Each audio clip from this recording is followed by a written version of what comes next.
Back. This is episode number 52 of the episodes that I've been doing with Usama, Dakdok.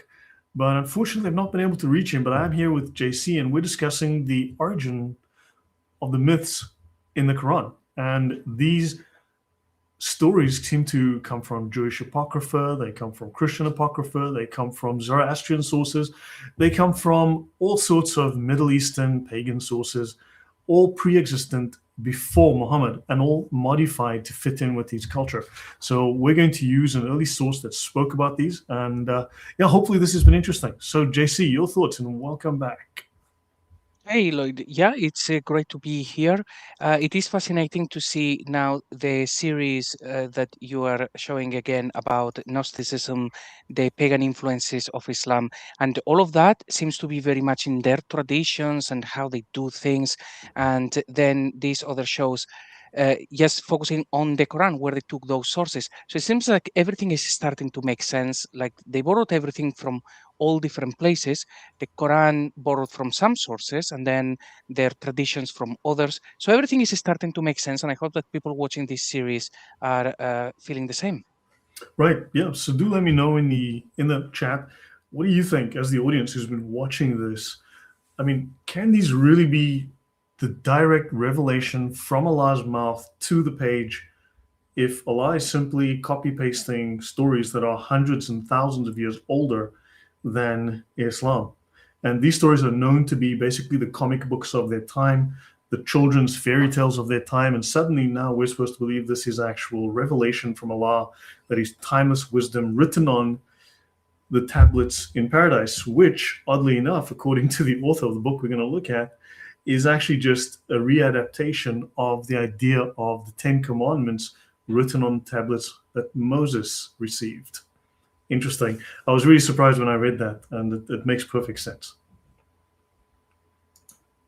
Okay, so this is a copy of the original sources of the Quran by Reverend W. St. Clair Tisdall, and he's written. Give me 1 second, please. I believe I have Usama Dakdok on the line. Give me one moment.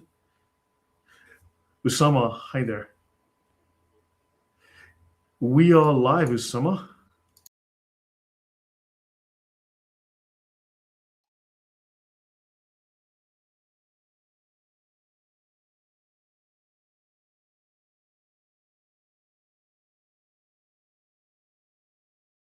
You're muted. Muted or speaking with Osama, one of the two. My apologies. Usama will join us in a second. I'd muted myself and forgot to unmute. So Usama will join us in a second. That was him. So um, yeah. So W. St. Clair Tisdall had written this book in the late 1800s. This was an updated version of the book, but I mean, this comes from the late 1800s. So scholars, even if you go well prior into the 18th century, you'll find scholars saying very similar things about Islam back then, which today we're afraid of saying. But then scholars were already telling us that Islam is made up from multiple different sources, just glommed together and stuck on a page by copy paste. Any comments before I go on, JC? And no, maybe I would like to ask for people watching if they can type in on the chat what stories they always knew that they were from apocryphal stories. From my experience, what I knew when I started doing all of this was the Alexander the Great stuff, the sleepers in the cave, and the infancy gospels, but only those. And here, You know, Lloyd is you exploring just said the everything slippers else. in the cave. Let me tell you, I have one of those slippers from the cave. They're right here. Just so for everyone, so everyone knows, in Poland, you don't walk around with shoes in the house. You try that, you will die. I can assure you. You try that in my house now. Me personally, but let's just say certain residents of certain homes will kill you. If you come into the house with your muddy, dirty feet, you take your shoes off at the door. So yeah, this is one of these slippers in the cave. Sorry about that little distraction. Please go on again, JC. And that's cool. So, for people watching, are there any other stories that they have actually heard? Because I would be prepared to bet that most people are not aware of just how many. they were actually copied, because even I didn't know. We always say the same three all the time. So maybe people can say, oh, I'm aware of this one or that one, and see what we get. Yep. So he wrote a number of books, and also he refers to another author who is well known from the past. So this is a reprint of the 1895 edition. And his work actually, this is based on an older work that he did in the 1890s. All right, so it's my birthday today again. Freddie always seems to know that it's my birthday every time that I stream. So thank you, Freddie. Happy birthday to you too. Happy birthday, JC. Happy birthday, Ave Maria. So everybody, please wish Freddie a happy birthday, right? And it wasn't a fake phone call. Okay, so let me see. Let's continue here. So I'm not going to read the whole book because I just want to do certain extracts, but I want to show you the table of contents. He's got the preface, and then he's got chapter 2 is the influence of ancient Arabian beliefs and practices on Islam, right? Then he's got a section on the influence of Sabian and Jewish ideas and practices. Then he also has the influence of Christianity and Christian apocryphal books. Then he goes on to Zoroastrian elements in the Quran. And what just happened there? Zoroastrian elements in the Quran and the traditions of Islam. And then finally, he talks about the Hanifs and the influence upon nascent Islam. So this is really interesting that he identified back then, more than a century ago. We're talking 140 years ago almost. He identified a number of these different influences in Islam, things that we're only rediscovering today. Any thoughts, JC? Now, this is now reminding me of that other show that you did where you showed the people mentioned in the Quran and so on. And the vast majority of everything in there is basically Judeo-Christian names from the Bible. But the stories, they seem to have taken the stories not from the Bible, but all from all of the apocryphal sources for Abraham, Moses, and everybody else. So it's kind of weird that in order to compile these stories, they wouldn't simply just go to the Bible and copy-paste. Yep. So definitely. So there is much truth in the dictum of the ancient Greek philosopher Democritus that nothing has sprung from nothing. Islam, as the religion of Muhammad is called by its adherents, is no exception to this rule, is what he says. Now, he speaks of the labors of such writers as Sprenger and Beale in Germany and Orville and Sir W. Muir in England, who actually wrote books that are very complementary, shall we say, towards Islam and Muhammad, and they enable us to know all that need be known regarding the life and character of Muhammad and the history of the Mohammedan world. So you can go back to the 1800s already, and you'll find that people were writing about this, and they were well aware of this. And he speaks of the Mohammedans professed to derive their religion directly from Muhammad himself, right? And at that time, it was common to call them Mohammedans. Now, he mentions that there are lots of things that in the Quran which are only clarified within the hadiths, in the traditions of Muhammad. And he speaks here of the 50th surah or chapter of the Quran is entitled Qaf and is denoted by the Arabic letter of that name. It is not possible to be certain what is meant by this until we consult the traditions, which tell us what is to be believed concerning Mount Qaf, to which the name of the surah is held to contain a reference. Now, the question, of course, arises, is this what he said in the hadith, the actual source, or is that a rewriting to try to change that reference because maybe it meant something else originally? Sometimes we just don't know. So any thought, JC? Yeah, the good old Muqatat, these 29 surahs that begin with letters that no one actually understands. And you go to the traditions and everybody's trying to figure it out. So they all just conclude, only Allah knows. The explanation for all of this is very simple. It came from a previous tradition. And by the time that they canonized the book, they had lost that tradition. But Muslims say, no, this is proof that the book comes from Allah. Sure. Yep. So yeah, and also as we discussed yesterday with Emmanuel, what we know is that Gnostics will always say, yes, we follow your tradition, we believe in your things as well, except we know it better. We can tell you things about it you don't know. There's actually secret hidden meaning. Let us actually explain. And then they infiltrate, they take your thing and they use it and repurpose it for themselves.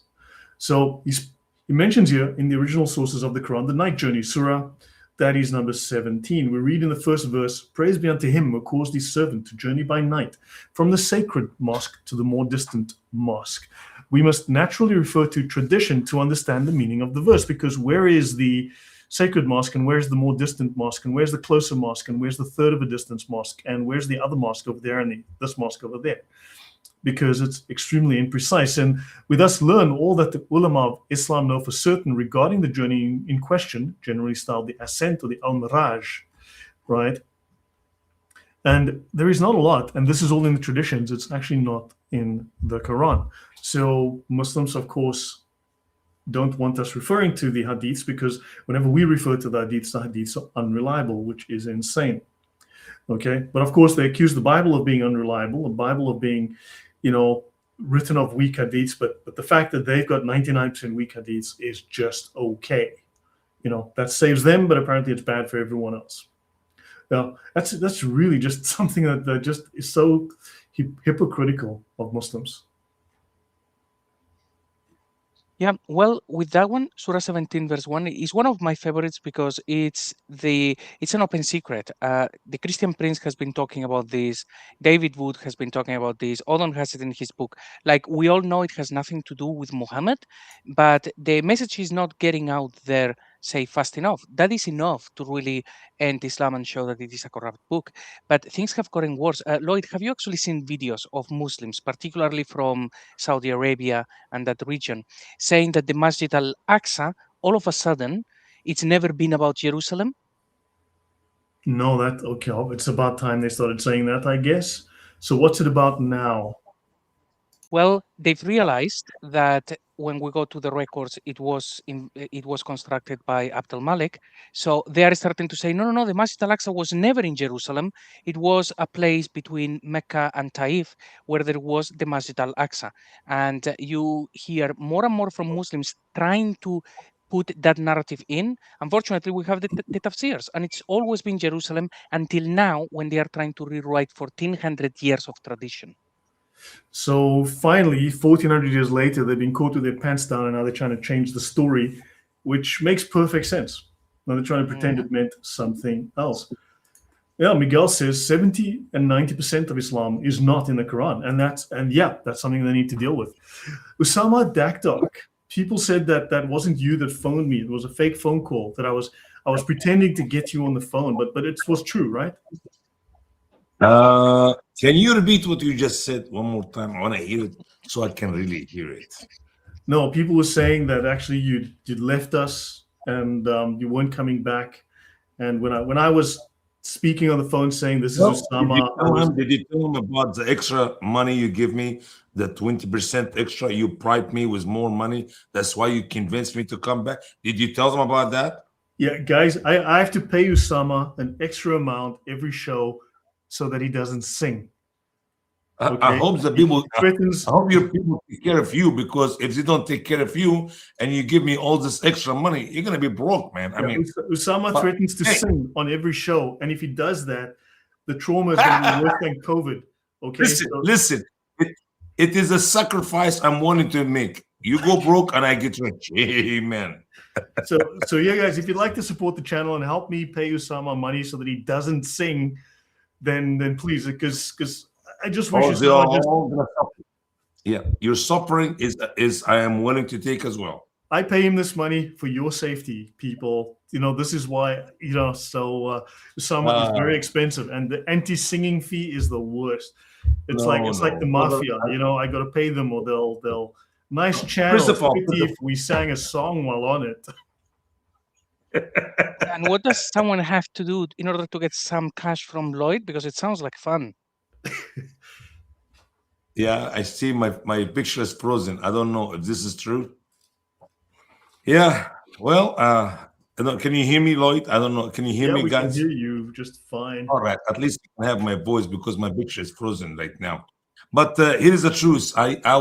Yesterday I was in Wisconsin, and I could not continue with you the show because I have to do 2 live broadcasts, one on the radio and then the other one late at night.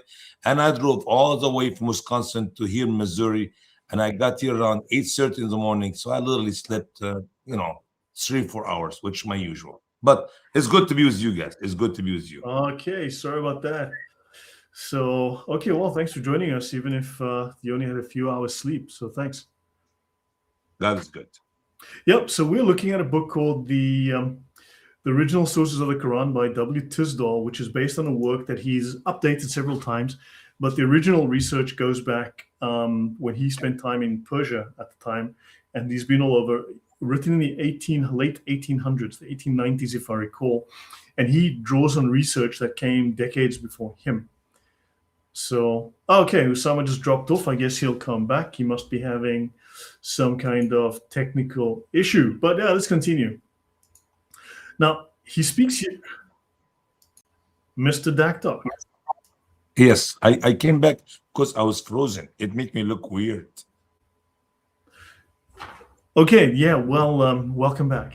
So, anyway, he wrote this work originally in the 1890s. It's based on work that even precedes him. So this work's almost 140 years old. And so this tells us scholars knew back then what was happening. This is before Islam became the threat that it is today, right? Again, after the discovery of oil. Now, he says from the phrase to collect the Quran, it is evident that the book had not previously been formed into one united whole, right? So we know the Quran was collected, and then, of course, what didn't fit the narrative was burned according to the standard group's narrative. Right, so let's continue.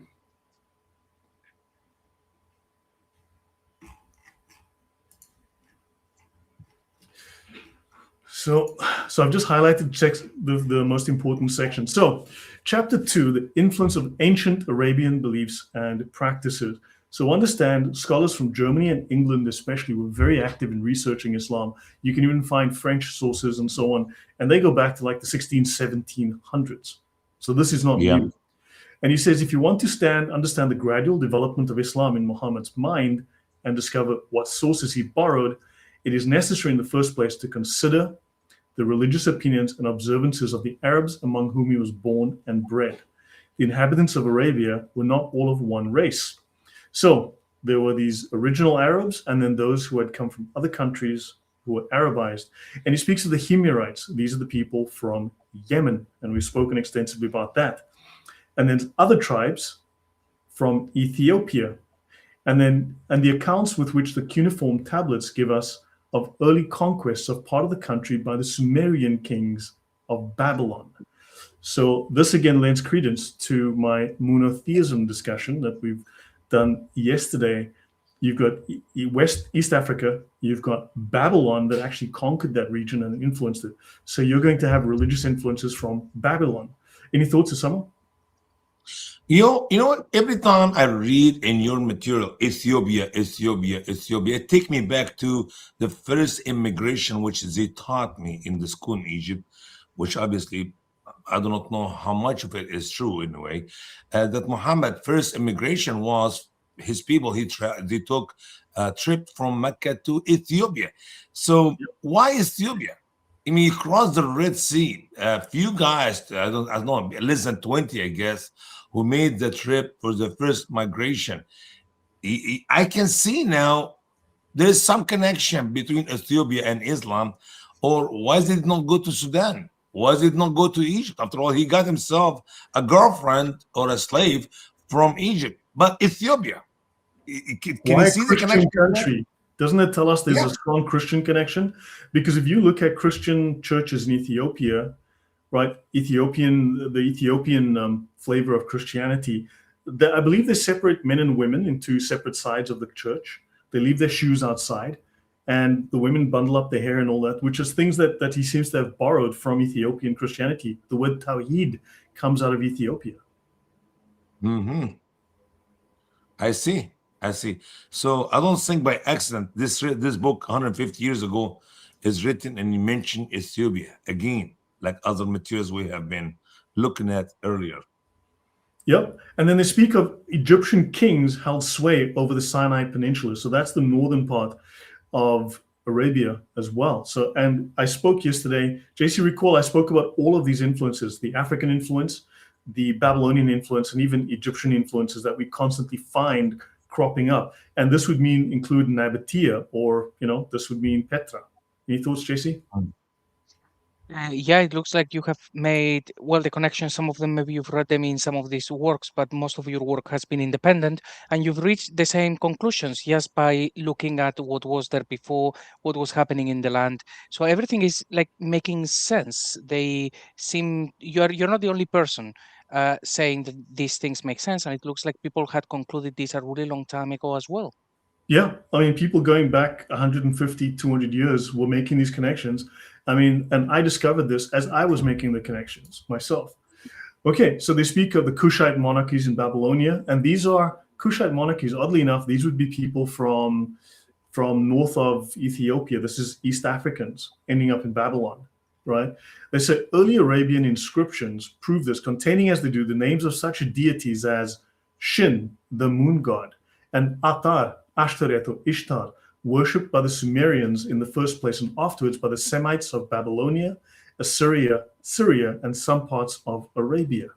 So now you've got, he also mentions the moon god Shin having influence in Arabia, being discovered in early Arabian inscriptions, along with the full pantheon of the Babylonian gods. So very interesting. Usama, you're nodding your head there? Yeah. I see so much of some of the repeating teachings I've been learning from you, and obviously you did not wrote that 150 years ago, so I don't know. Were you here 150 years ago? No, I was not. I look, I'm not a math Asian. Okay, I'm not a math Asian. I got to take off my socks on one foot to count to 15. But I think I wasn't here back then. Oh, okay. We're good. If I was a math Asian, I could tell you for sure, but I'm guessing no. Okay. Wow. So now Ibn Hisham, Tabari, and other Arabian historians have preserved ancient traditions of certain Arab tribes, particularly those of the northern and western parts of the country. These agree with the statements of the Pentateuch, that's the 5 books of Moses, and give every reason to believe that most of these tribes could trace their descent to Joktan or Qahtan, or to Ishmael, or to Abraham's children by Keturah. So that's fascinating. I always thought Genesis chapter 25, the first 6 verses, that Arab are the descendant of Keturah, and you see Jokshan, one of the kids. You see Sheba, the queen of Sheba. Sheba is one of her Keturah's children was Abraham, and Midian, and that is Midianites. I mean, I saw the connection literally when I was in seminary, when I was working on my master's site. I asked my professor if I can do a paper, who are the descendant of, who are the Arabs. And my professor, first of all, will not, he didn't like the idea for me to talk about it. I said, well, let me do it. He said, well, we all know that they are Ishmael descendant. I said, no, they're not Ishmael descendant. And because the idea Muhammad is from Ishmael, the son of Abraham, the blessing of Abraham will be the whole world. It is Muhammad. That piece of lie was given by the Muslims and those who invented it. It literally supersedes all the knowledge the West know about the Bible. So we ignore the Bible. We just believed whatever they say. And I was surprised that lots of books written about Ishmael and Arabs. But thank God my professor let me do the study, and I dig deep and dig deep. You go to the some of the people and nations. One of the huge book I used, and you go to Keturah. It's an old book in the library at New Orleans Baptist Theological Seminary, and you look for Keturah, and they tell you the wife of Abraham, the mother of Arab ancestors. Like, whoa, here it is. It's not Ishmael. It is Keturah. And Genesis 25. So when I read this information in some book like that you have in your hand, you know what? Thank God. I was on the right track, and I'm stick with it. Ishmaelites have nothing to do with Arabs. And Arabs are the descendant of Keturah in the story. Yeah, I'm trying to find a reference here to the Qatanites. And this is not finding it for some reason. But I've got a reference to the Qatanites who were inheritors of the Kaaba, and they looked after the Kaaba for generations, and Huh. they were Babylonians basically. So anyway, now even those who had no real right to claim such lineage did so in Muhammad's time. The Quraysh, his own tribe, claimed descent from Abraham through Ishmael, although it may be considered impossible to prove this, the very fact that such was the belief of the tribe would naturally enlist a certain amount of sympathy in Muhammad's cause when he claimed to be commissioned to recall his people to the faith of Abraham, whom they boasted of as their ancestor. Now it's interesting that prophecy is given to the Jews, even in the Quran. Prophecy is from the Jews, which means Muhammad must be a Jew. Well, let me put it this way. Muhammad is a descendant of Abraham, no doubt, because Arab are children of Abraham from Keturah. That's a fact. And if the Arab are confused and Muhammad is confused and so many people around the world ties themselves to Ishmael, that's wrong. And even if he's Ishmaelite, he's not a Jew.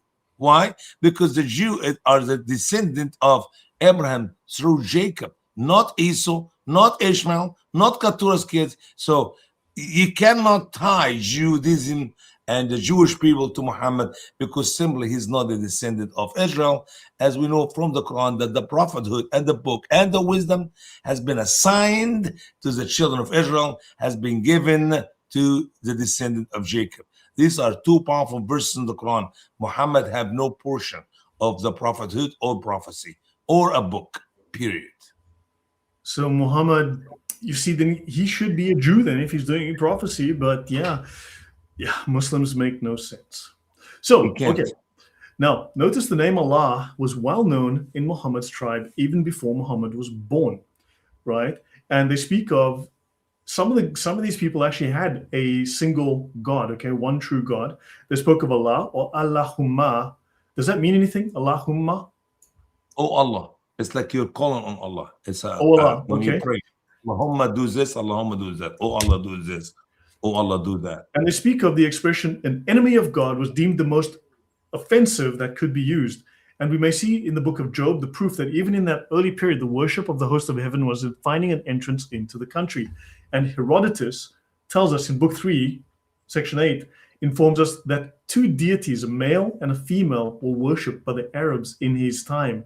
And these he identifies with Dionysus and Urania. I will talk more about that when I get to that in my monotheism series. But you've got the greatest historian of the era is speaking of these two gods, Urania and Dionysus, and we've just got to figure out what were their names in Arabic, or at least in the Southern Arabic of the time. He informs us their names in Arabic, except this is in Greek. Okay, these were their names, and the latter is very possibly the Alatu of Babylonia.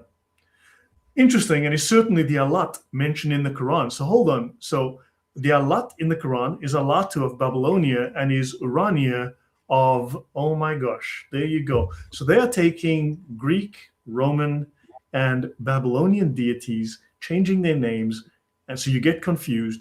But it seems, and the latter word was taken to be the feminine of Allah. So Allah is a feminine name for Allah. Yes. Do you have anything about Uzza or Manat? We might get into that. He covers it a little bit. I covered some of it last night. I mean, I didn't have all the answers. I'm just presenting the ideas. But these things, if you go through the Islamic sources, if you go through the history, Alat, Manat, Al-Uzza, and all of these Babylonian gods come up constantly. Like Baal is all over the Islamic sources. Baal was worshipped as the main god of the Kaaba when Muhammad was a child. And in fact, he was consecrated by his grandfather to Baal in the Kaaba. Okay. You're talking about the name Allah is known to the Arab before Muhammad. Absolutely. If you want to take Allah as not Allah, but Allah. Abdullah, the father of Muhammad. Abdullah, the servant or the slave of Allah. That is his name. It's amazing when you think about that. You may believe that somehow the grandpa, Abdul Muttalib, believed in Allah. That's why he named his son Abdullah. You don't name your son the son of whatever if you don't believe in whatever. So Was he a believer? No. Did he die and went to hell? Yeah, according to Muhammad. So even his mother. So I don't know. Was there any change of names from Lad to Allah? Instead of Well, Abdullah to Abdullah? we had Hubal, right? Hubal, right? And I think Yeah. Sam Shamoon pronounces Baal or something like that, right? So everyone knows Ba'al, Baal. yeah. He is very common Ba'al. in the Bible. And then you have Hubal, which is mentioned in the Quran. Mentioned in the Sirah and so on as well. But Hubal, this is a prefix that just means he who is Baal. That's all it is. Hubal is That's just the same God, huh? yeah, he who is Baal. Like who Lloyd, he who is Lloyd. Like Yeah. you know, that's all it is. And also, but the prefix who can also mean con man. It means what? Con man, a con man, Oh, con man. a trickster. A trickster, a con man. So yeah, con man or trickster. I covered that last night. So now remember the Sufis tell us that Allah has a feminine aspect. In fact, his interior, on the inside he's a female, but externally he's male. So Allah has two personalities. He's actually a female on the inside. What does this have to do? What does this have to do with Satan to be a male and a female? Isn't that a little bit transgendery? You know what I'm saying? That's a little hermaphrodite, a little bit trans. Praise the Lord. I'm serious. I'm not joking. The devil in Islam, he do carry both sex. The right side of his leg has the male private part, and the left side of his leg has the female. Yeah. And he make love to himself and raise eggs, and eggs produce the genes, huge numbers. I don't know, thousands of them. Every day. So, does this have something to do with anything you're talking about here, or just look? It's just that. I mean, JC, maybe you can also throw in your thoughts here, but I don't have all the answers. I haven't connected all the dots, but there's just so much of this stuff scattered everywhere across the historical sources, the archaeology, as well as the Islamic sources. And I'm just saying, look, there's constant references to these pagan things that come from 2,000 years before Muhammad. You see these references go back. Now, for instance, we can find references in Arabia to Arabian gods, okay? To Babylonian gods, to astronomical deities like the moon, the sun, and other deities of the heavens, right? Astronomical deities. And we can find records going back to 2000 BC, 3000 BC, but you find exactly 0 on Momo. How the hell? Oh. But all of these things are referenced in the Islamic sources from thousands of years before Islam. And it's just, there's so much of it. It's just, just like, what? How do you put it together, you know? Yeah. People connect, by the way. When I say Arab are the descendant of Keturah, people sometimes think that Arab are pure children of Keturah, no mixed with other blood. I did not say that. The only people in planet Earth who do not mix with others are the Jewish people. And when they mixed, we got the Samaritan. When they be involved with Gentiles, that's why the Jewish people did not like the Samaritan. But I guarantee you, you will see all that mixed cocktail, salad, however you want to call it, in the Arabia, because you're going to see some of them being involved with Ishmaelite, some of them being involved with the Babylonians, some of them are involved with the Syrians. I mean, they're going to be mixed. Yep. People travel, people, and you get the mixed beliefs and the mixed gods and the mixed whatever, because give it 1,000 years, you'll be surprised what you have out of that piece of land. Yeah. JC, your thoughts on that? I mean, last night, I didn't necessarily have all the answers, but I'm posing questions and I'm presenting all this data that just all seems to be connected from the same ball. Just threads are coming off the same ball of thread. What are your thoughts there? Yeah, well, with the Daughters of Allah and stuff, there is a lot that maybe we can discuss some other time. But can you scroll up to the section that you read a moment earlier? Because it said there was something that incredibly important right there. So probably everyone watching would have heard like the Christian prince saying, so the name of the God in Islam is La, because you say Alhamdulillah, and La is the moon god. La is the name of God, yeah. So that has been one like of the theories, because it fits, and we can see that there was a god called La, and Allah means the La, and that makes sense. But the other thesis, and this I think has now been pretty much is gaining traction, is this one that is you have here on the screen right now, which is that it became from the contraction of al-ilah, and then it becomes Allah. And I think I've seen from Gabriel Said Reynolds, if I remember correctly, actually, that they have found one inscription that seems to be almost like the missing link between al-ilah and Allah. But two things can be true at the same time. If you have in a region, you are going from al-ilah to Allah, and you also have the god lah, you make it Allah. So in the end, it's a word that people are familiar with. So it is possible that all of those converge into Allah, but if we went back in time, we would see that they come from different places, that they meant different things. They all become one. Yeah, they do get rolled into one. Catherine has said a couple of interesting things. She has mentioned that Christian Prince has also spoken about that.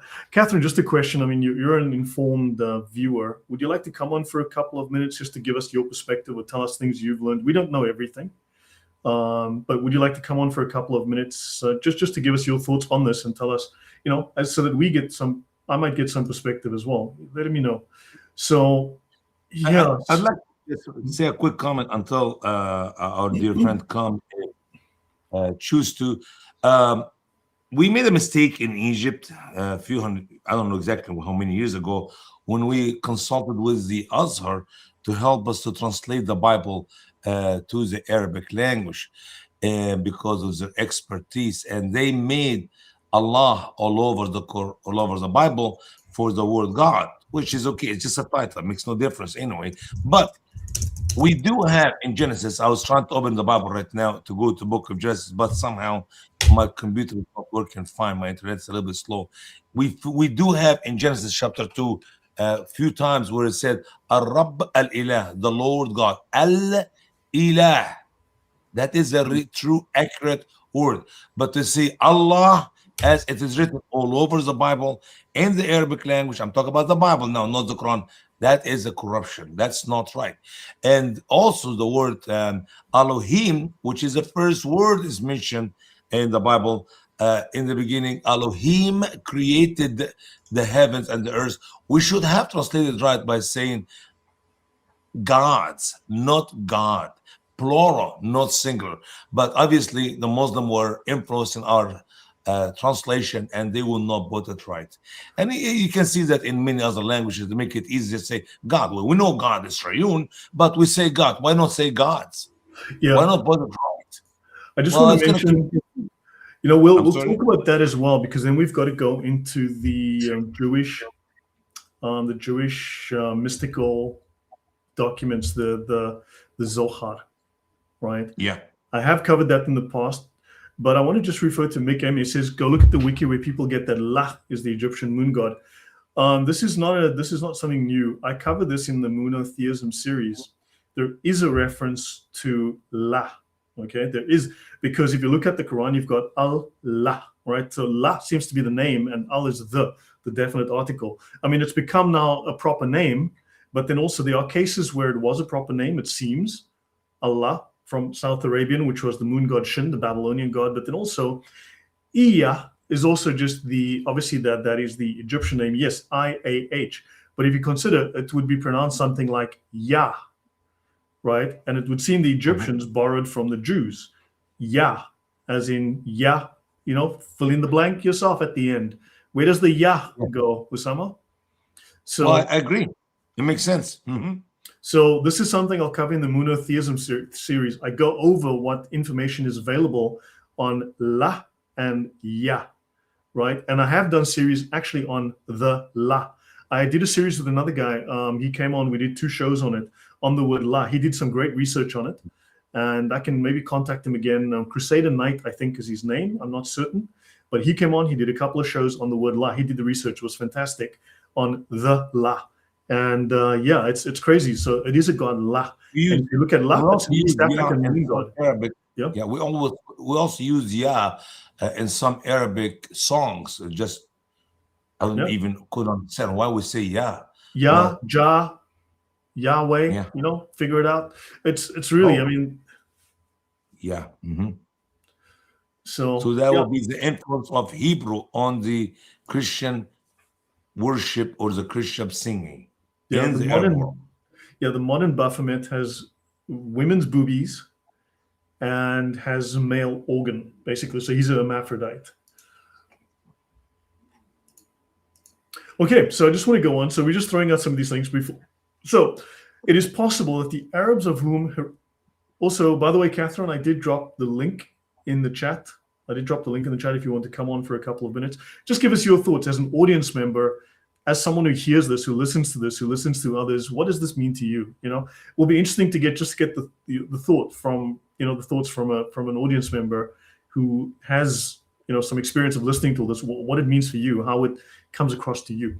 Okay, so it is possible that the Arabs of whom Herodotus speaks provided their one god with a female consort after the manner of the Semites of Babylon, who had learned from the Sumerians the idea that each deity must have his feminine counterpart, just as we learned from the Hindus.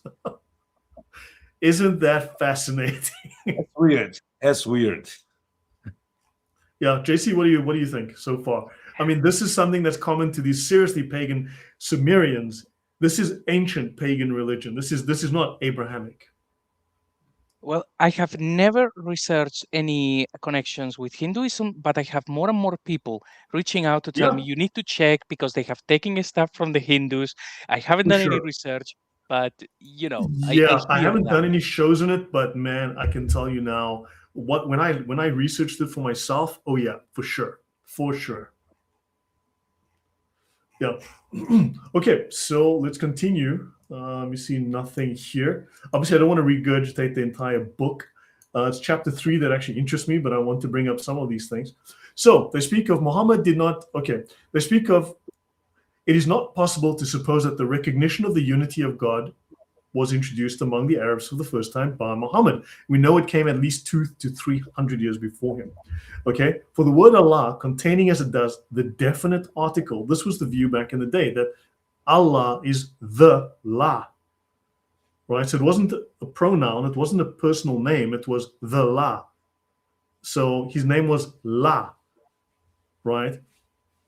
Now, Muhammad did not invent the word, but as we have said, it already found itself in use among his fellow countrymen at the time when he first claimed to be a prophet, right? Muhammad's own father, who died before his son's birth, was called Abdallah, the servant of Allah. The Kaaba, or the temple at Mecca, seems long before Muhammad's time to have been called Beit Allah, or the house of Allah. Again, clearly borrowed from the Jews in this case, I would say.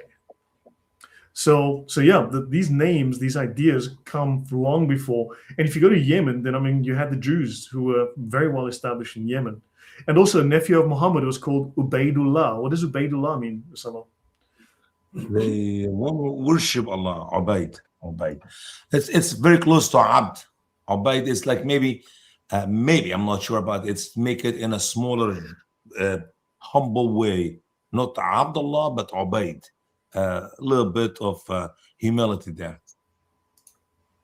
Yeah. But it's the same root. The root Abd, servant or slave. Okay, so now I'm going to jump ahead a little bit. So now he mentions this, right? So now we've got others again worshipped idols, of which each tribe had its own. For the tribe, now understand that sometimes people make mistakes, right? Even these archaeologists. For instance, you walk down the street and you see the Church of the Lamb. Then you see another one, the Church of the Shepherd. Then you see the Church of the Cross. Then you see Church of the Redeemer. And you go, that's 4 different religions. Oh my golly. Usama, is that 4 separate religions, or are those just 4 different names for the same thing? Yeah. If they are true Christian, they worship the Lamb of God, the one who died on the cross, the shepherd who take care of his sheep. It's one. If they are Christian, of course, they are one church. So sometimes when you okay, yeah, thanks, Catherine. No worries. Yeah, so sometimes you see these different names. It's actually just different aspects of the same God. Christ was the crucified. Christ was the Redeemer. Christ is the Shepherd. Christ is the Lamb. So you see these different. It's not different gods. It's the same God, but they emphasize different aspects of that Sure. same god. So it's not necessarily 360 gods. It could be 5 different gods, and they each have 60 different aspects. And I always wonder, how can you put 360 God inside that small, tiny building, the Kaaba? I always wonder that. I mean, unless they're small, tiny, statues, but we know that some of the statues was big. So it makes no sense to me. But now you open my mind to understand. Yeah, there may be one God with a bunch of names. So you put them all together in one. Yes, indeed. Yep. I mean, you can find hundreds of churches named, for Jesus or whatever in different permutations. I'm sure you can, if you check on the internet, you'll find the Church of the something, the Church of the Golgotha, the Church of Jerusalem, whatever. You're going to find a billion different ways. Yeah. We still can tie these ideologies, these beliefs to Babel, because we know from the Bible that Abraham left this community with many idols and many gods, and they were worshiping them. So if there's any connection between the Babylonians and the Arab, yes, indeed, you come up with people worshiping these idols. Right. So now they speak here of, notice, now this is exactly what's in my monotheism series, as you mentioned, JC. They speak of the tribe of Kalb worshipped Wad and Suwa. Wad means, if I recall, love. Okay, Wad was very common in East Africa, Northeast Africa, as well as in Himyarite, the Yemeni tribes. Wad was just love. So this is like God is love. Doesn't mean it's a different God. It's just a different aspect that they, right? So, and they had Yagut, as did some of the Yemenites, and the Dul-Kilai and Himyar, also Yemenites, worshipped Nasir. The Hamdan tribe adored Yauk, and then Taqif in the Taif served Al-Lat, while Al-Uzza was the goddess of the Banu Kinana and of the Quraysh. And Aus and Khazraj worshipped Mana and regarded Hubal as the chief of their deities. And Hubal, according to the Islamic sources, to the Sirat Rasulullah, that's the primary biography of Muhammad, says that Hubal was the Allah of the Kaaba, and Muhammad was consecrated to Hubal. And his image was placed in a most conspicuous place on the roof of the Kaaba. He was also in the center of the Kaaba on top of a well. Usama? Boy, oh boy. Why did not I met you 25, 30 years ago to read these books together? You're not helping me now. I'm getting old. Yeah, I needed this hobby. I use technology, man, and I scoured the internet and I spent hours just reading, but I bought software that helps me, not AI. This is long before AI. I was using software to index and take hours to index. We need to keep in our prayers that the Lord keep your brain sharp and your eyes strong. Yeah. So other deities were Asaf and al-ilah. Now the thing is, very often, when I go to my monotheism series, you're going to find the deity with a bunch of different names, and you'll find out it's exactly the same deity in Babylon, Sumeria, in the Akkadians, amongst the Ugarites, but it's just a different name, but it's the same deity. Because maybe different languages, how we say the word in the Coptic, and they take it to the Arab, they're going to change it a little bit. It will sound like a different God, when in reality, we're talking about the same deity. Yeah. Yeah. JC, anything from you? You're very quiet there. Are you playing like Dota or something? You're playing some video games while you're not? Yeah. I'm just trying to really take it all in.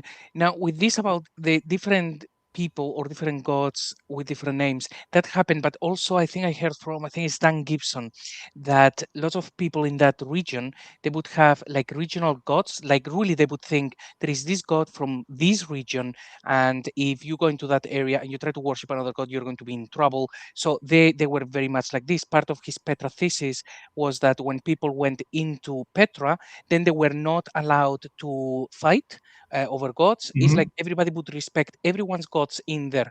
But if you were in the other regions, everybody would have like their local god. And people, they believed that this god only works in this area. So if I go over there, my god doesn't have any power.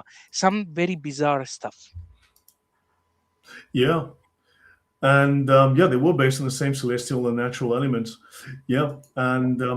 And then we get to this. He says, others were under the influence of the Sabians, and they used to practice astrology and receive omens from the movement of heavenly bodies as their guides in all actions of importance. Now, this is going to be important when we get to, because you have the Sabians, the Yemenis, who are Babylonian, and you have the Sabians, who are star-worshipping, astrologically inclined Gnostics, who also do magic. And these guys are based in northern Syria, Turkey area. In fact, Haran, where Abraham came from, the city of Haran, where Abraham stopped on his way to Canaan. So then you have this link here. So for the audience, is this making sense? All of these, I mean, these are all little things you're just putting on the table, but this all comes out of the region. It comes out of the, if you look at the myths in the Quran, the myths in the hadiths, the myths in the Sirah, and it just within the Arabic myths told at the time, whatever's recorded, and this is all present. This is the soup that Muhammad is coming from. Usama? We do not know. Yeah. We do not know too much, Lloyd, about the Sabian, even though Muhammad praised them in the Quran as they will make it to paradise, Quran 262. Do you have in your bag some material about the Sabian in a separate study, a separate book, a separate? Yeah, I should have material? plenty. Yeah, I should have plenty. We need to cover that. That'll be a good subject for one day. Yeah, yeah, I've been covering. Look, I'm busy working on those things because they are very important. I've got some notes on that, definitely.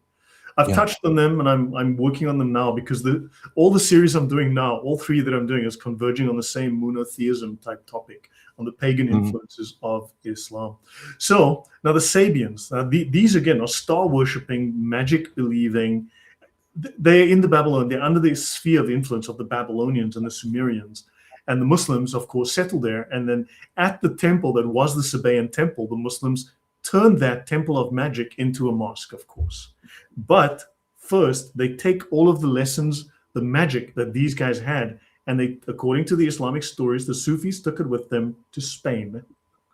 So they took all the magical spells from the major temple of the Sabians, which is in Haran, and they took it all to Spain with them. Yeah. Okay, so Catherine says this is building a picture. Yeah, this is building a picture. Okay, so let's continue. So, yeah, there's a bit of, occasionally there's some Arabic, but I'm going to skip over all of that. It's not necessary. Actually, Usama, is there anything relevant here in this stuff in Arabic? Anything relevant here? Let me look at it. Oh, you're talking about the immigration to Ethiopia, which we talked earlier today.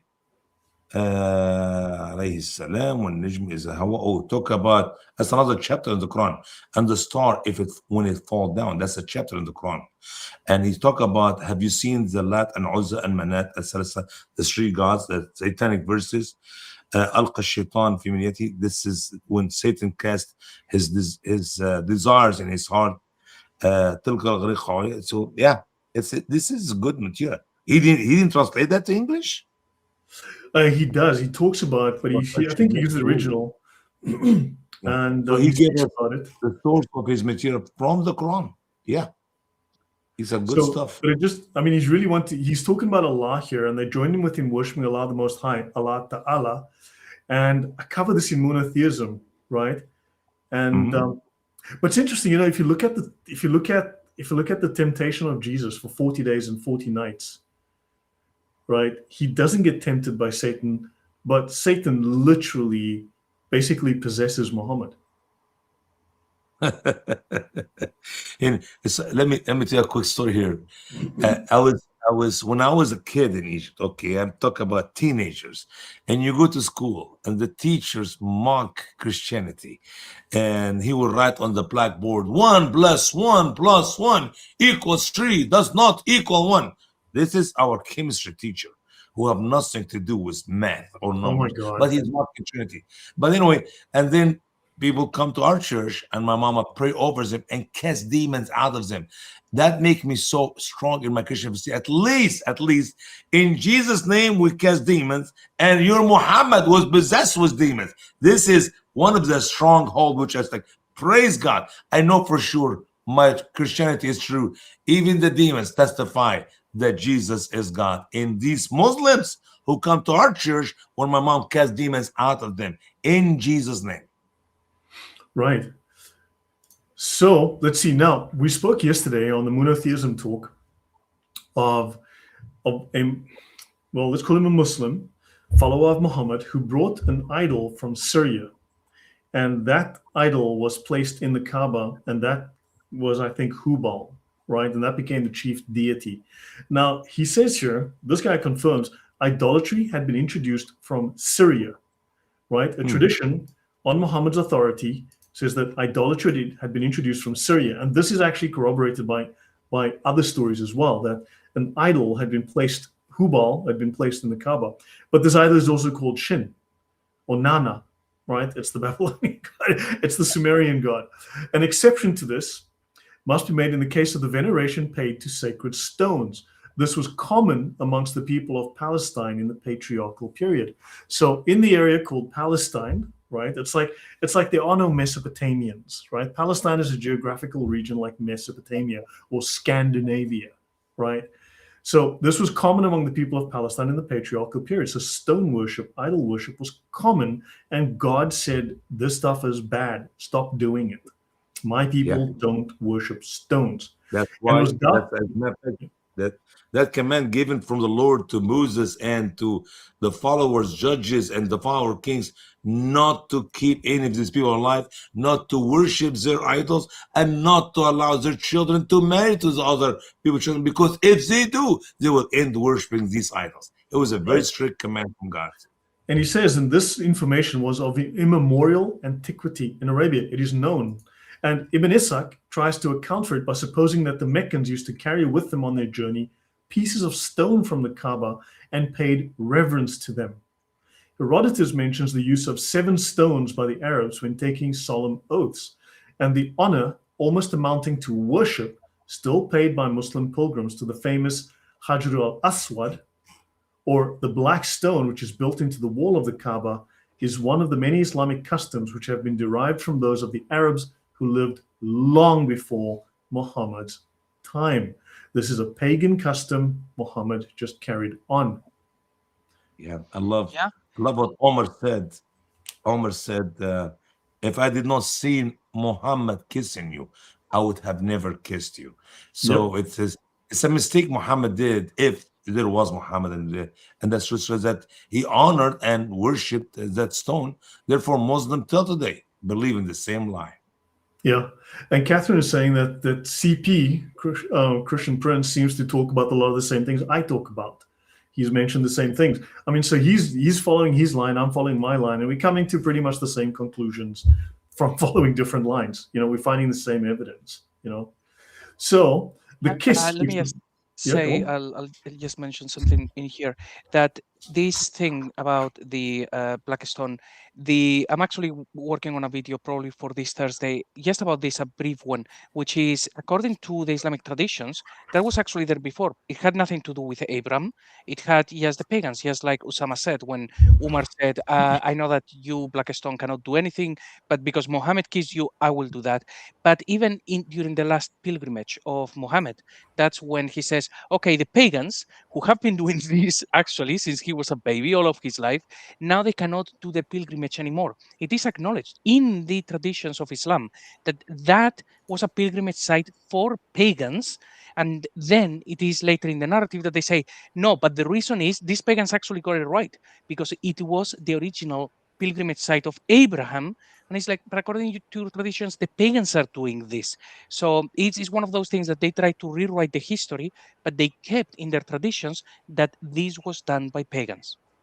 Yeah, I mean, we covered the religion of Abraham. I mean, this is the pagan religion of the Babylonians, because in fact, the Sabians, right? That's the Yemenis. That's the claim made by historical sources I've covered. The religion of Abraham is before he turned to Yahweh. So, yeah. And I must just add that the traditions also say that Muhammad used to, before he learned how you use water, that he actually used to use 3 stones, you know, when he went to the bathroom. So I think Muslims are very brave to go all the way to South to actually kiss a black stone after finding out about that hadith. You know, I think they should think it through a little bit. But hey. You know, Catherine just mentioned lots of people are talking about the same things, you know, within a close period. But I do want to say here that in many cases, I spoke about these same topics years ago, and I was considered a little bit of of a freaky, crazy guy with some fringe theories, right? So years ago, when I started speaking about the Sharia, everyone was going, "What the heck is that nonsense? Never heard of it. What Sharia? What? The Quran, the Quran, the Quran." Right? When I started doing the whole monotheism series and all these other things, everyone was like, that's not mainstream science. That's not history. That's not the hadith, whatever." So I find that many people are using my material, after which I've been talking about for years now, are suddenly talking about it and finding it acceptable to talk about it, but they don't credit me with this, because I find lots of channels where people refer me to a channel that is talking on a topic that no one had spoken about for literally years except me, and now they're talking about it, but they never credit me, which I find really annoying. So be that what it may, but this is something I find that happens. Any thoughts from you guys? Well, maybe the Lord is trying to teach you humility. You need to be as humble as I.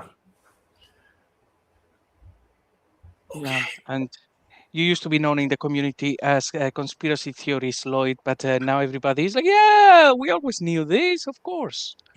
Not always, no. You can't say always. Then you're lying.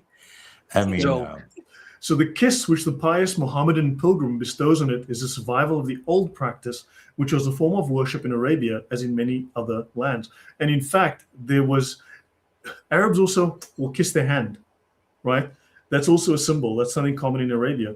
If you go into the Bible, and I'll cover this another time, but if you go into the Bible, as respect to the moon god, the Arabs and all of the people from Canaan and Babylon would kiss their hand. So that is a practice that is respect to the moon god. So that's we kiss the bread too. So again, in Egypt, we kiss the bread. If you have a piece of bread and you move it from the street, you kiss it and you put it on the side to honor, to show thankful to God. to God. Or whatever. Okay. Yeah. So this is all stuff that is well known. Okay. And he speaks of Herodotus. The Arabs used to shave the hair around the temples and cut the rest close. This is done by Mohammedans in some countries today, right? And then Abu al-Fida, this is an Arabic Muslim writer, calls attention to the number of religious observances which were perpetuated under the new Mohammedan system of worship. The Arabs of the times of ignorance, the Jahiliyyah, used to do things which the religious law of Islam had adopted. So now this is again corroboration, things I've covered in monotheism and other series, where the exact same practice of the Sabians from 1,000 years before Muhammad, right, are things that Islam does today. So 95% of those practices from the moon worshipping pagan Babylonian religions is identical to the practices of the Muslims today. They speak of you would not wed your mother or a mother and her daughters, and it was most detestable to marry two sisters. And they used to revile the man who married his father's wife, although of course Muhammad married his son's wife. And they used to make a pilgrimage. Yeah, I mean, having sex with your son's wife, I think that's maybe a little bit questionable, That's disgusting. That is sick. That is sick. Yeah, and they used to make pilgrimage, Hajj, to the house, the Kaaba, and visit the consecrated places and wear the ihram, the single garment, right, worn today by pilgrim when running around the Kaaba. They would perform the tawaf and run between the hills of Safa and al-Marwa and take their stand at all the stations and cast stones at the devil in the valley of Mina. Now he's referring here to, let's just say this is before Islam, before Muhammad was even born. And where did it come from? This stuff comes from the pagans that are prior to Muhammad. So the Sabians. Have Sabians done any of that? Yeah, the Sabians. Yeah, but I saw the Sabian when I read in a book maybe about 40 years ago. They used to worship 7 times a day, and Muhammad made it 5 times a day. Is this true, or they also worship? We'll get to that in literally. We're very close to that. I'll come to that. He tells us of how the punishment for theft was the loss of a hand. Anyone heard of that before? And of course, the circumcision was practiced by the heathen Arabs, the pagan Arabs, as it is still by all Muslims, though nowhere enjoined in the Quran. The Quran doesn't say you must be circumcised, but the pagan Arabs did it, right? Well, they're copying the culture of the Jews. Granted, but if it's not in the Quran, why are they doing it? Wait, doesn't that mean that Allah gave the Sharia first to the pagans? Of course, actually, you're right. They were all Muslims. Yeah, the pagans are all Muslims. The Muslims are all pagans. That's a very yes, JC. That's problematic. That is true. So they're doing things that are not in the Quran, but okay, they're doing them. And this last statement is confirmed by the author of the apocryphal Epistle of Barnabas, whom they constantly in the past tried to prove was Christian, right? Who says every Syrian and every Arab and all the priests of the idols are circumcised. Where now? Let me ask a question. Where is circumcision of the females came from? No idea. The Africans, I'm guessing. And the same practice prevailed among the ancient Egyptians as well. These Egyptians keep coming up. You know, one day, I've always said that we're going to trace back all of this Islamic nonsense back to Egypt, back to ancient Egypt, to the ancient mystery religions. Because that's what the Sufis say. It goes back there. اوكي وفيهم ذلك يقايم من عهد ابراهيم يتمسكون بها في تعظيم البيت والطواف. Something from the time of Abraham, they hold them to honor the house and the circling around the house, to do the Hajj and the Umrah.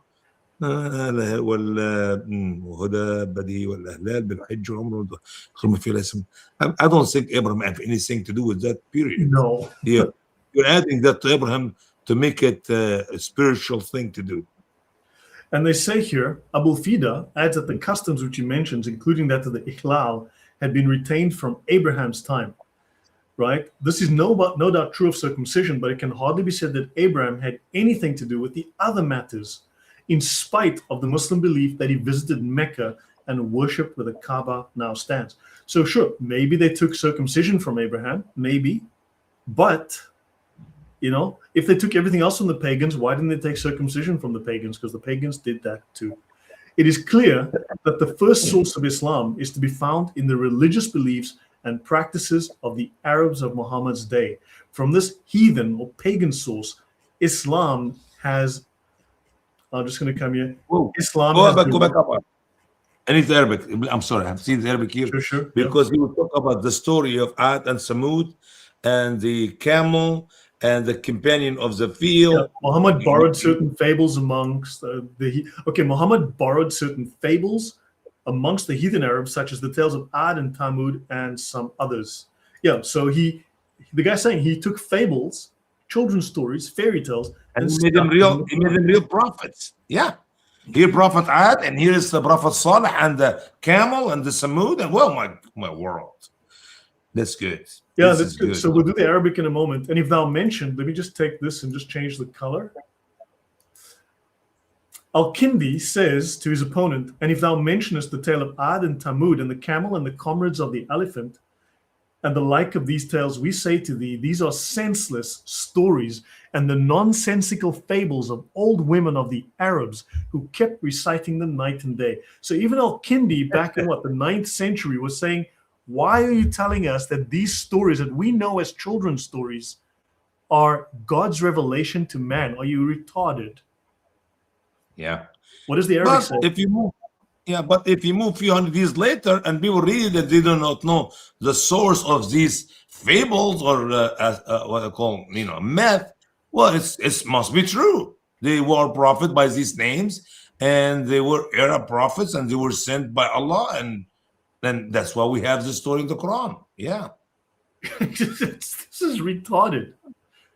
I mean, this was known in the 9th century. I think Al-Kindi is like from the 10th century or something. If you open right now, Lloyd, if you open my Quran right now, you see I put, that's 20 years ago when I wrote that, this is made up story. I said that just simply because there's no reference of it in the Bible. But now I know it's just simply good fable, and Muhammad liked it. Yeah, it was known for 1,000 years. It's been known for so long that this is just. Do you remember when we talked about Prophet Salih and how his people said, ask Allah to send us a camel out of this rock, and this camel have to be pregnant with another camel, and he prayed, and the rock start making the sound of the woman having a baby. And then the rock opened and the camel came out and the camel were pregnant. I mean, I know this is nonsense, especially when we know nothing about any message or truth. But if this was a true miracle, we should have found it for sure in the Word of God in the Bible. But no, it's made up. It's nonsense. It's myth. Yeah, exactly. So Springer, quoted in Rodwell's preface, thinks that Muhammad learned the tales of Ad and Thamud from the Hanifs. Remember, Islam was first called the Hanifan, right? The Abraham was Hanifan, yeah. the religion of the Hanif, and they claimed that Abraham was Hanifan, and that the latter were the Sabians, and they held sacred the volumes of Abraham, in which apocryphal books these tales may have been found placed. Now, I've mentioned that this seems to be a Gnostic gospel, an apocryphal gospel that was popular amongst this heretical, probably Jewish group. They had their own Gnostic gospel, and they took ideas out of these Gnostic gospels. Muhammad didn't know any better. So to continue, and so the Muslims derived the practice of polygamy and slavery, right, from these Sabians or these Sabians, right? And Muhammad sanctioned polygamy and slavery for all time by adopting these pagan practices. So yeah, there you go. And then it is sometimes said in the East that the present day that Muhammad not only adopted many of the ancient habits and religious rites of the heathen Arabs and put them into Islam, but he was also guilty of plagiarism in borrowing parts of certain verses, right? Now, this one is very much disputed, but they mentioned poetry by Imr al-Qais. And it seems that this one is questionable because it would seem that Imr al-Qais actually borrowed from the Quran rather than the other way around. So, but it's well known that there was a lot of plagiarism that went on. But Imr al-Qais and the splitting of the moon, that was written 50 years before Muhammad put in the Quran. The man was dead, and his daughter told Muhammad, "You took that out of my father's poetry." Right, yeah. But the thing is that according to the researcher, it kind of says that it would seem that the dating is wrong, and that it actually would seem that Muhammad was prior. So I'm not going to go into that. It's not really, but it says like that story. There's a question mark. Let's say on that story, he puts a question mark on it. It may be, it might not be, but it's not certain enough to. But it says it would be difficult to imagine Muhammad venturing to plagiarism from such a well-known author as Imr al-Qais, even though, as we shall see later, he did plagiarize from less-known foreign sources. So I think maybe they lie about the date, and the date is accurate. Why? That daughter of Imr al-Qais will she does make say a big he stole from my father. No, she does say, she tells Aisha, your husband stole from my father's poetry. Yes. JC, you were going to say something? That there is actually, when we read the hadiths and they seem to have a level of truth, some of them, the hadiths did say that there was one guy who said something and Muhammad said, okay, put it in the book. So there are, I think, a number of occasions or number of hadiths that say that something made it into the Quran, which was basically, yes, because somebody else said it. And if we read between the lines, even three things that Umar said, the tradition says, Umar said this thing, and then a revelation appears from Allah saying that same thing. And it's like, ain't that curious? So, and we know that four portions of the four different pieces of the Quran came as a result of Umar's suggestions or Umar requests. And also, he does say the account generally given of the Mu'allaqat is that whenever anyone had composed a really eloquent poem, it was suspended on the wall of the Kaaba. And the poems in this celebrated collection owe their name, which means the suspended poems, to this custom. So maybe some of these poems that were put on the walls of the Kaaba made their way into the Quran because, hey, it's on the Kaaba, right? It must be from God. Okay, let's continue. Don't forget that sometime when Muhammad was giving his verses to one of his writers, and the writers will make a statement, Inna Allah ahsan al-khaliqin. Surely Allah is the best of the creators. And Muhammad said, put it as it is. That's exactly how it came to me. And by that, people were writing for Muhammad. It's like, we're not prophets. I just made up the statement, and he liked it, and he put it in the end of the Quran, in the end of the portion of the Quran which he was writing, which, by the way, does not make any sense. How can Allah be the best of the creators if there's only one creator? Sure. Yeah. Yeah. So now I'm going to go, we'll spend go another little bit. Chapter 3. So now this is interesting. The influence of the Sabian and the Jewish ideas and practices on Islam. So obviously I didn't go through every page of the book, right? I'm on page 53. Let me just go back to the beginning. If you go into my Google archive, you will find this book. It's by Tisdall, Tisdall. There's two versions of this. There's the original sources of Islam, which is his older work, and he recommends you go to the newer one, which is this one, the original sources of the Quran. Okay? There's an even earlier work that he wrote in Persia, right? So this is like his third volume on the same topic, right? So the original sources of the Quran is the one you want, and it's in my Google archive, and you'll find it by searching for Tisdall, Tisdall. Okay. Right. So this version abrogates the previous two, right? Exactly. And Allah knows BS. Yes. So when Muhammad appeared as a prophet, right, although the Arabs had many religious ideas and practices, they had no book, right? But there were certain communities living in Arabia who did have what they regarded as inspired books. And they speak of the four communities who then possessed book religions in Arabia were the Jews, the Christians, the Magians or the Zoroastrians, and the Sabians.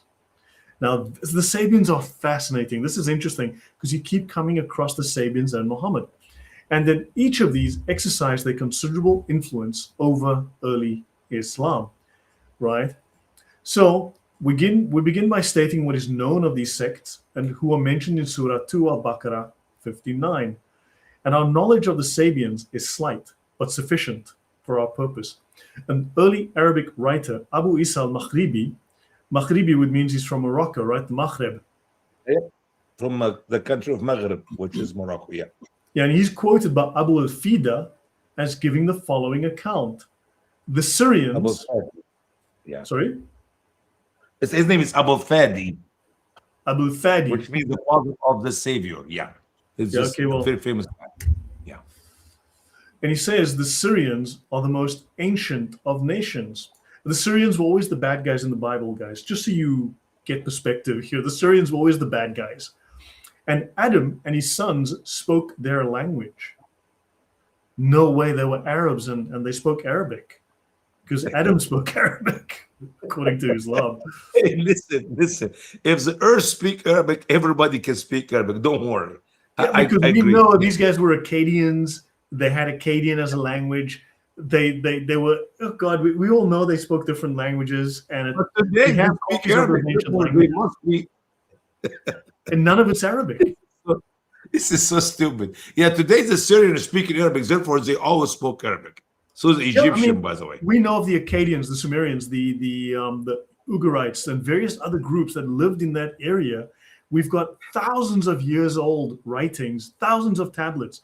We have thousands of physical records, archaeology with writing from these people, multiple different groups over centuries and thousands of years. And now the Muslims want to tell us these people spoke freaking Arabic. I show you how scholarly their writings are. I mean, they're wonderful, man. This is retardation. Anyway, the Syrians are the most ancient of nations, and Adam and his sons spoke their language. Their religious community is that of the Sabians, and they relate that they received their religion from Seth and Idris, Enoch. Now, don't forget, Idris is the second prophet mentioned in the Quran, and Idris is also known as Thoth. Yep. Thoth is he wrote more books than anybody else. I believe 59 of the books written by Idris of the 100 or something. Yeah, we will get into, we'll dig into that as well. Yes, we'll get into the whole Seth and Islam thing. So, but this means that it's very Gnostic. If they're into Sethian stuff, then it's very, very Gnostic. And also, Idris is also known in Islam as Thoth, which is the moon god of Egypt. He brought the hikmah. He brought the books of wisdom and science into the world. And I'm not kidding about this. I've covered this at length in other shows. I'm not going to go through that now. We're just going to stick with the book. But this all just gets crazy. So they have a book which they ascribe to Seth, and they style it the Book of Seth. The Sabians had certain religious rites, among which are 7 fixed times of prayer, 5 of which correspond with those of the Muslims. Now, it should be known they have 2 optional prayers, one at midnight and one at, I'm not sure what time of day, but those are optional. And in Islam, you can also do 2 optional prayers beyond the 5 obligatory prayers. So the Sabians had 5 prayers a day with 2 optional ones, and the Muslims have exactly the same number. But then also the Zoroastrians also had 5 daily prayers. And these guys come from that region as well, so it's crazy. The 6 prayers at dawn and the 7th prayer, the time for which is at the end of the 6th hour of the night. Their prayer, like that of the Muslims, is one which requires real earnestness, and the worshipper should not let his attention wander to anything else. They prayed over the dead without bowing down or prostration, and they fasted for 30 days. Isn't that interesting? That's what Muslims do. That's what Muslims do. Yep. They observed the festivals of Fitr, breaking the fast at the end of the month, and Hilal, which is also the name of a pagan god, is the new moon. That's the crescent moon. So if you look at the Islamic crescent moon, it's called the Hilal, and it's also the name of an Arab pagan god. And in such a way, the festival of Fitr occurred when the sun entered the constellation of Aries. Isn't that fascinating? And they used to fast from the 4th quarter of the night until the setting of the sun, and they had festivals at the time of the descending of the 5 pillars. The 5 planets. And the 5 planets are Saturn, Jupiter, Mars, Venus, and Mercury. And they used to honor the house of Mecca, known as the Kaaba. Well, these guys worshiped the moon god, and the name of the moon god was Makkah. Isn't that interesting? It's just like a massive coincidence.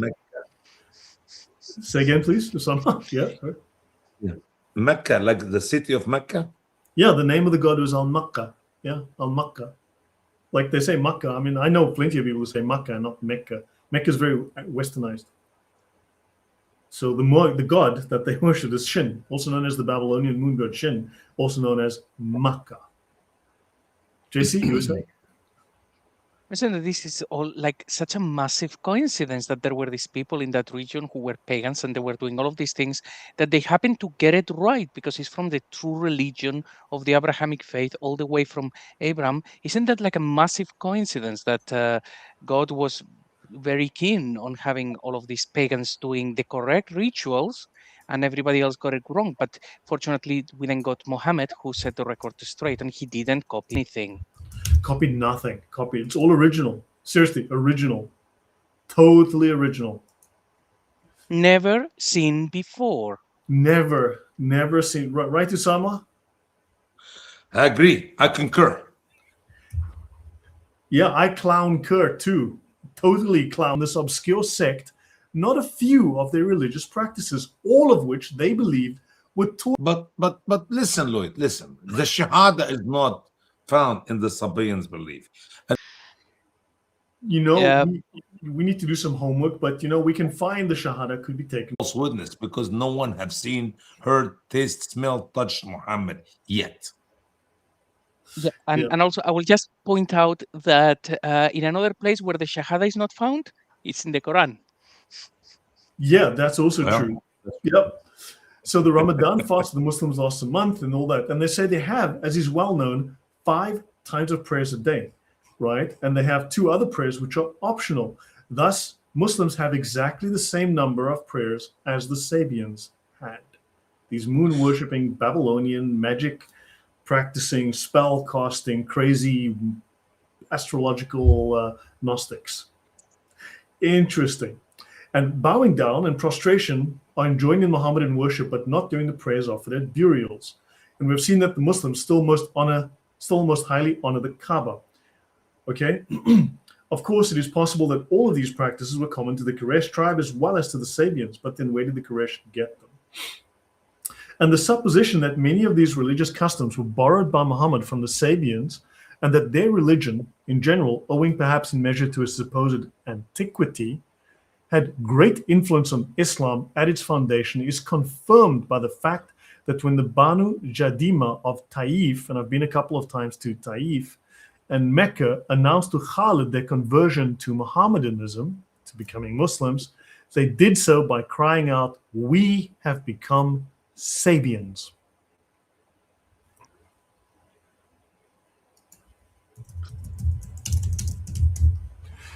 So maybe that's why Muhammad honors the Sabians and made them to be no fear on them. They will make it to paradise in 262, I guess. yep, so they became Muslims by becoming Sabians. So hold on, you know what? I need to find. Let me see if I can find here.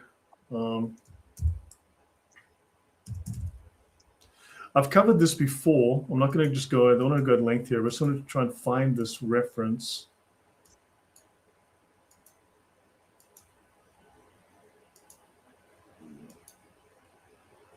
Here we go. I'm just going to show you this, okay? This is in the hadith.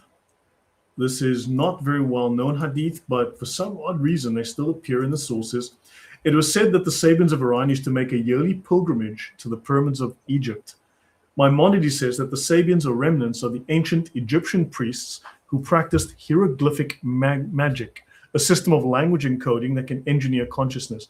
Now, if you look at the system of magic in Islam, it's also the same. It's called word magic or letter magic, right?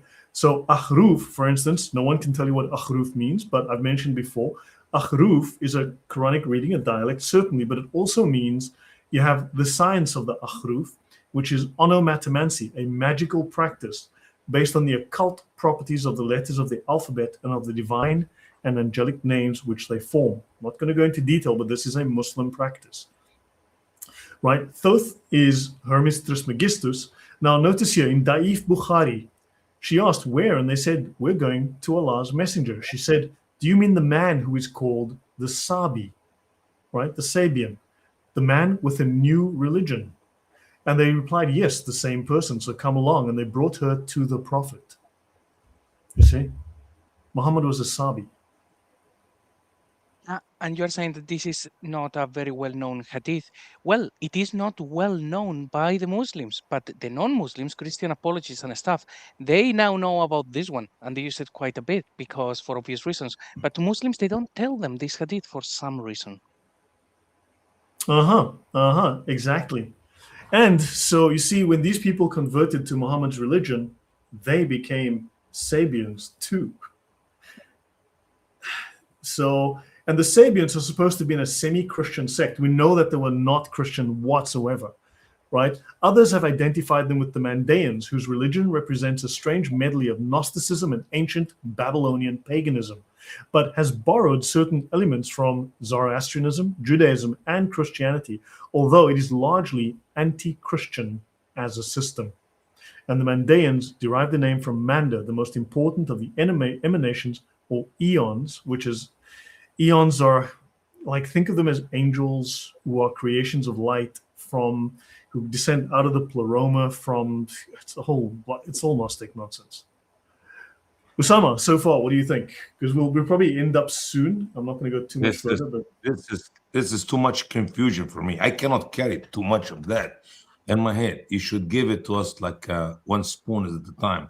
But lots of nonsense. And that hadith you just mentioned, I never heard it before. I did not know Muhammad was Sabians. I've mentioned it several times in the past, actually. Not to me. Yeah. But there's more than one. I mean, this is just one of them. There's more than one. There's several. There's a couple. Yeah, but that's amazing. That's a good hadith to have. So the man with the Sabi, the man who was the Sabi, right? The man with the new religion. They replied, yes, the same person. And they took her to the Prophet. The man was a Sabi, a Sabian. Now that is just really, and also the Quran provides the Sabians with the religious status comparable to that of the Jews and Christians. They are also people of the book. They're supposed to be Christians. These people are outright Gnostics. They're not remotely Christian. Yeah. I need to dig into the Quran for everything is mentioned about them, but I don't know. I don't even have a Quran, but I think it's Quran 262. I don't. Can you have a chance to read it, Lloyd, if you have access to it?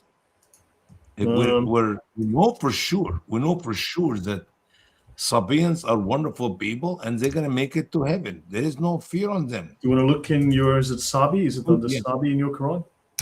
262. Just go to Quran 262. This I one read is. this. Yeah. I just found the word Sabi here. Jews, Christians, and Sabians who are idol worshippers are accepted by Allah. Now, why? Read the verse below it. What the verse said? Surely. Sorry, let me just go back. My bad. Sorry. Surely those who believed and those who are Jews and the Nasara and the Sabiin, whoever believed in Allah on the last day and did good deeds, so they will have their ajur with their Lord and no fear on them, and they will not grieve. And when we took our covenant and lifted up the Torah over you, but the whole idea for no fear and zero grief, they will make it to heaven in Islam. but these are Gnostics. These are star worshipping. These people worship the stars and the moon. They were like Babylonians, but Gnostics. They were a mixture of some crazy stuff. Why did Muhammad like them that much? I mean, what is the purpose? And he's supposed to be one of them. Oh, that makes sense now. You know, There's also another verse where it says that, and also they include Zoroastrians, and it shouldn't surprise us because it also says Alexander the Great, right? One of the most famous polytheists in human history, and apparently he was a prophet. He's even in their book, which is interesting. So there you go. Paganism is fine in Islam. I mean, these are look. I'm not saying I have all the answers. Okay, I'm just connecting a bunch of dots, right? So I'm not saying I know for sure, but the fact is that you constantly, endlessly come across these links to these Babylonian and Yemeni and East African and Syrian pagan groups all the time. You come across these old gods all the time linked to Islam, linked to Muhammad. It's in the Sirah, it's in the Hadiths, it's everywhere. It's unavoidable. It's in the Quran. Constantly, all this pagan stuff. And we're not talking about one thing or two things. You're talking about the culture of cleansing come out of the Sabians, the prayers, the fasting, the worship, the bowing. I mean, you know, if you got one thing by accident, yeah, both the other worshippers and the Muhammadans are doing the same thing. They're not. They're too many of their way of life, traditional worship is in Islam. So, and now you talk me that Muhammad was the Sabians. So what else do you want? Yeah, and I think Lloyd has mentioned on other shows as well. I think the ablution also comes from them, if I remember correctly. Yeah, the cleansing. Yes. So ablutions are central to Mandaean, a Gnostic Mandaean Aramaic-speaking religion, right, which places high value on purity and water, involve washing the face and the limbs, and it's rooted in ancient Mesopotamian tradition. We just spoke about these Mandaeans a moment ago. It's called Rishama, the ablution. So Muhammad did not bring anything new of himself, by himself, for himself. Everything he got from somewhere else. Yeah. Someone asked about the crescent moon. It's the crescent moon. It's has a name. The name that I used earlier. Hilal. Hilal. Yeah, Hilal. That's just the crescent moon. It's just that's what and it's actually a pagan god. It's one of the aspects of the moon. So, but it's a god. By the way, that's how Muslims know every beginning and end of the month. Whenever you see the new moon, the new Hilal, the new crescent, that is the new month. And when the new Hilal starts, that's the next month. So right now, we only have few, I don't know how many days from the Ramadan. And then we're going to start the month of Sha'ban. When the new moon starts up, that's when Muslims end their fasting and do the feast. So, I mean, it's not that I'm saying I have all the answers, but I've just posed, there's all these questions. And is this by any means Abrahamic? Is this Jewish? No. I mean, this is like a mixture, a soup of every pagan idea under the sun. JC, what are your thoughts? Well, first, Yes, and the more you speak, the more clear it becomes. Now it just seems obvious. Before, all of these things were like, oh, look, some coincidences. But now it's just like very clear. They didn't copy this from Jews and Christians. They took it from everybody else. And I really look forward to continuing this exploration. Maybe one day we will reach and find one thing that is original in Islam. I don't know. I don't know what is original. Mhm. What the heck did he do that's original? I mean, that's a good question. Mhm. Yeah, everything is No. borrowed. It's a complete mess. So, I mean, this also probably changes. Like people are trying to say there was no paganism in the region at the time. Okay, fine and well, there was Judaism, but he goes on when we get to the whole Jewish borrowings, right? When he speaks of the Jewish borrowings, he says, look, he obviously tried to parallel because Christianity and Judaism was so powerful in the region, because they were so well known. He wanted, of course, identify with that religion, but they rejected him. So now he had to then try to fit in again with the Arabs who come from this milieu where it's all paganism. So he had to find a way to bridge between the pagan stuff and the Jewish Christian stuff. And so he had to, make it fit for everybody. Mhm. And he spoke highly of them before he destroyed them, because they did not join him. End of story. That's Yep. concerning the Christian and the Jews. I mean, that look like an ignorant Allah who does not know that these people will never accept his Muhammad, or just somebody sloppy. He just for it, against it. Yeah. Yeah. So yeah, guys. I mean, so Usama, this is all new. I mean, you've been doing Islam for a long time, but I guess a lot of this is new to you. And but I mean, it No, opens the up idea doors. of the Sabians, the idea of the Sabians and the borrowing, I know it for years, but I did not know enough to say 100%. I mean, I wrote it and you just read it in your hand. I know who are the Sabians and the other worshippers, but I did not have access to much knowledge about them. Maybe we don't have this material. You have to understand that most of my knowledge comes from Arabic writings, not English, not some other languages. So I'm 56, about to be 57 here, and everything I know about Islam, it is from the Arabic language. I have not hardly, I mean, to be honest with you, I read few books written by the American about Islam, and I literally throw these books in the garbage can because they're just lies. They're not true. I hate to say that, but now we're digging to some real good source there. See, this is powerful, Lloyd. This is good. Right. Yeah. No, I mean, Americans, I sometimes despair of liberals like Dave Smith, the comedian.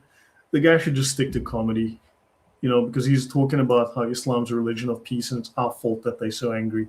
I mean, who are they? What side of these That's people? exactly. If my wife, she's sitting to me right now, she'll tell you. I'll be driving the RV, and this guy wrote a book about Islam, and he sent it to me. Obviously, I don't know. He may be thinking I can use it in our ministry and let people know about it. And I asked Vicky to read. So she started reading. I said, okay, next chapter. She read a little bit. No, stop. Next chapter. And I said to her, okay, open the window. And she knows she cannot do that because she knows what I'm going to do then. Throws a book outside the RV while we're driving. She said, Usama, if a cop see us throw a book outside the RV, will give us a ticket. So I said, okay, just throw it away. I don't want to read anymore. And I got at least 15, 20 books like that, to the point that I got a little bit suspicious of reading another book written by another stupid American. We worship the same God. There's no much differences, and on and on. Like, this is garbage. Throw this garbage out of my RV. Yep. So there are some problems. So guys, the moon theory of Islam was Robert Morey wrote on this in the 1980s or 1990s, early 90s, before there was internet. And I didn't know about it till Sam Shamoon told me, but this was after I'd done my monotheism series.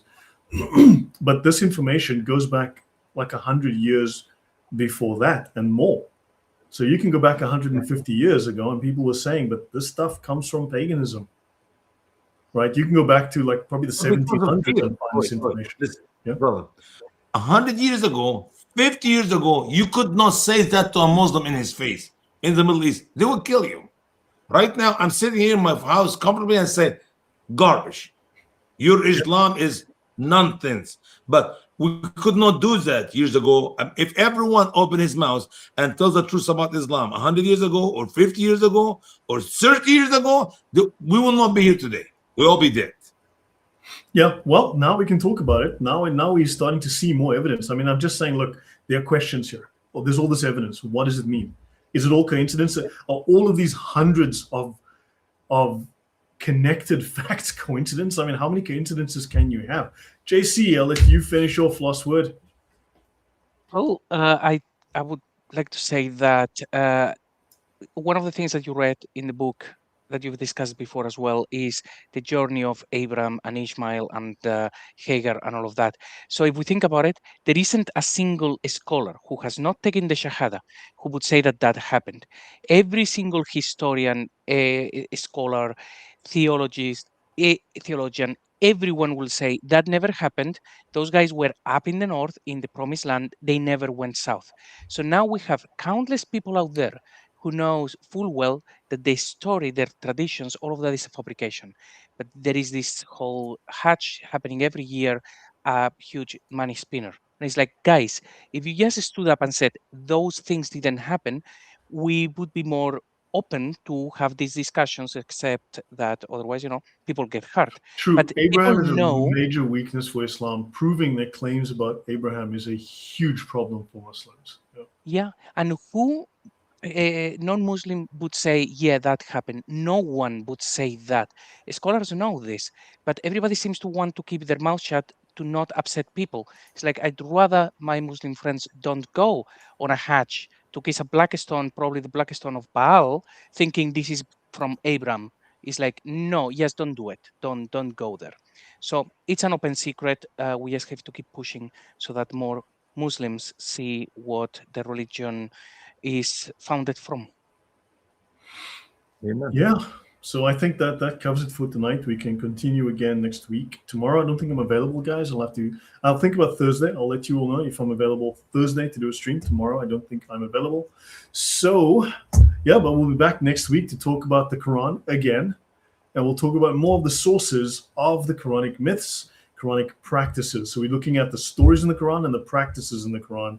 And we're looking at multiple different cultures, religions, where they seem to have taken these ideas from. And yeah, there's very little originality there. All seems to be borrowed from pagan and twisted Jewish and Christian sources. Indeed. Thank you. Good night, everyone. God bless. Bless you all.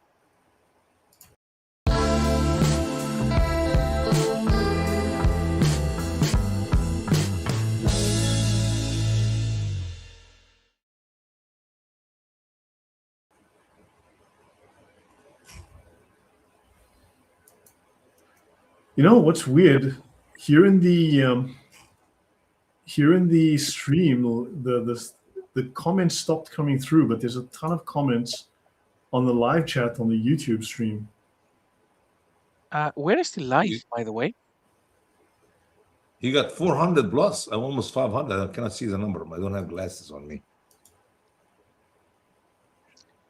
Do you know that we're still live?